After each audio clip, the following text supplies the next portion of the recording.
대통령 별의 순간 대운 찾는 법 79번째 챕터. 윤회론자의 견해는 이와 같은 기억의 저장소가 무엇이라 불리든 간에 또는 어디에 자리하고 있든지 존재한다는 것과 그리고 그것은 여러 가지 방법을 통해 계획적으로 또는 우연히 끌어낼 수가 있다는 말입니다. 적어도 이것이 윤회론자의 견해입니다. 자연은 지극히 윤리적입니다. 어른이 어린아이 때에 만들어 놓은 무의식의 갈등으로 괴로움을 받는 것이 부당하다. 역학의 작용은 그 자체의 법칙에 따른다. 폭력으로 자연을 우리 자신의 선입관에 맞추려 하기보다는 우리의 윤리관을 있는 그대로의 자연에 맞추어야 할 것입니다. 자연은 지극히 윤리적입니다. 과거를 차단하고 현재를 구성하고 있는 극히 일부분만을 보여주는 망각이라는 장막은 우리에게 보호막 기능을 해주는 유용한 가리개입니다. 그것은 언뜻 보아서는 이상하고 부당한 섭리처럼 여겨질지도 모릅니다. 의식은 파나마 운하의 물처럼 끊임없이 흐르고 있습니다. 그러나 개인이라는 배를 쉽게 통과시키려면 수문을 닫아 통로 일부를 다른 부분에서 떼어놓기 위해 수위를 바꾸는 것이 적당한 방법입니다. 이것이 기억 문제를 근거로 하여 윤회를 반박하는 사람들에 대한 윤회론자의 대답입니다. 정신착란의 사례는 환각은 어떤 경우에는 전생의 삶에 대한 비정상적인 기억의 소생에 그 원인을 돌리고 있습니다. 인간 몸의 차크라, 즉 내부 중추의 하나가 불시에 열린 탓으로 쿤달리니 힘이 넘쳐서 환각적인 인상이 생기는 것이라고 리딩은 설명합니다. 차크라는 7개의 바퀴 내지 에너지의 소용돌이이며 이것을 통하여 인간의 비물질적 부분이 육체로 표현된다고 여겨지고 있습니다. 쿤달리니는 척추의 아래 끝에 있고 성적 에너지와 창조적 에너지 전반과 밀접한 관련이 있는 힘을 말합니다. 리딩에서의 설명입니다.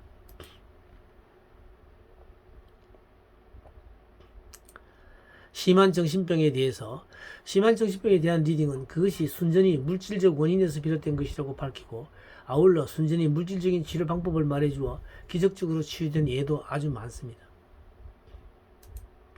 잇몸 속에 박혀있던 이를 빼므로써 정신 이상이 치유된 경우가 있습니다.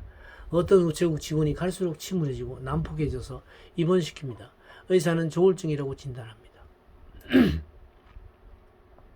리딩은 오래전에 그가 빙판 위에 떨어진 일이 있었는데 그때 척추 끝이 충격을 받아 뒤틀렸고 그 반응이 모든 신경계통에 미치고 있다는 것입니다.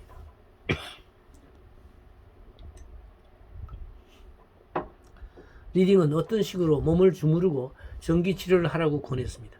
2개월도 채 못되어 정상이 됨으로써 퇴원했습니다.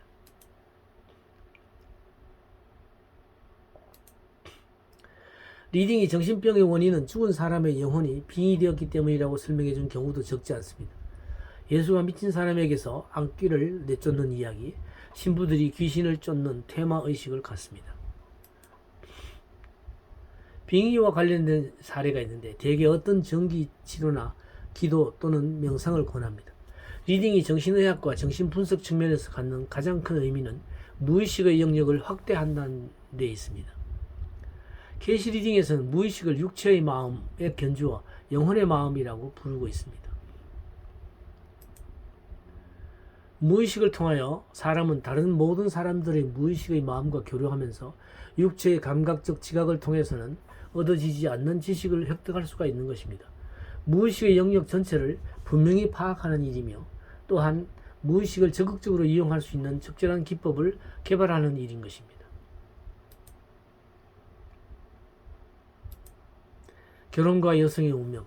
결혼에는 인간의 행복과 인간의 속박이라는 양극이 들어있으며 그 사이에 온갖 종류의 행복과 속박이 널려 있습니다. 법률적으로 결혼은 계약이며 사회적으로는 하나의 제도입니다. 정신의학적 입장에서 그것은 성적, 감정적 충동의 무대입니다.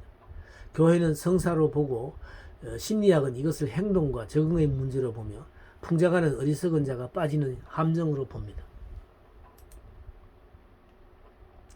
심리학자의 링크는 결혼이란 행복을 얻기 위해서 두 사람의 불완전한 개인이 서로의 힘을 결합시키는 수단이라고 정의했습니다. 결혼은 두 사람의 불완전한 개인이 서로 도우면서 각자 까르마의 부채를 지불하고 그리하여 영혼이 새로운 성질을 갖고 나가면서 영적 이해력과 힘을 향상해 나가는 기회라고 할 수 있습니다. 케이시 리딩은 주요한 인간관계에서 우연의 결과로 생기는 것은 하나도 없음을 입증했습니다. 어떤 결혼도 백지 위에서 출발하는 것은 없습니다. 그것은 먼 옛날에 시작된 연속되는 이야기 가운데 하나의 에피소드입니다. 부부는 여러 가지 경위로 과거 생에서 서로 관계를 맺었던 사람들이라고 리딩은 지적하고 있습니다. 이 별의 순간 찾는 법 강좌는 오프라인에서 현재 서울 동방문화대학원 대학 평생교육원 서울 성북구 성북로에 있습니다.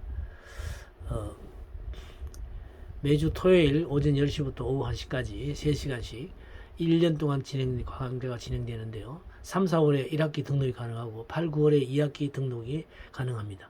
이 전화번호와 메일로 관심 있는 분들은 신청하시면 되겠습니다.